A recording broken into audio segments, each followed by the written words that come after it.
Welcome to McPlum, simple solutions served daily. You start by powering the Nest Hub and getting the app ready.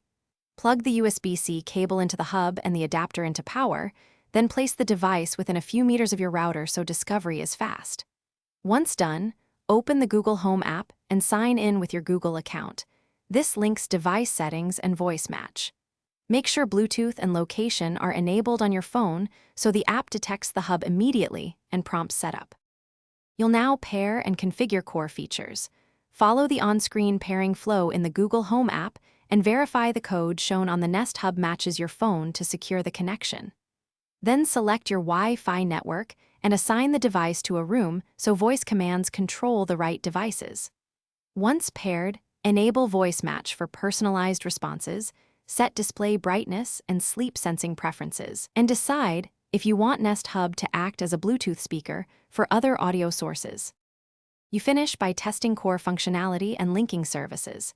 Try voice commands like, "Hey Google, what's the weather?" and cast a song or video to confirm audio and media playback. Next, link streaming accounts and smart home services in the Google Home app so routines and camera feeds work. If the hub fails to respond or loses connection, reboot the router and the hub first. Make sure firmware updates complete. If problems persist, perform a factory reset and run setup again to resolve stubborn issues. Thanks for watching. Stay juicy and subscribe.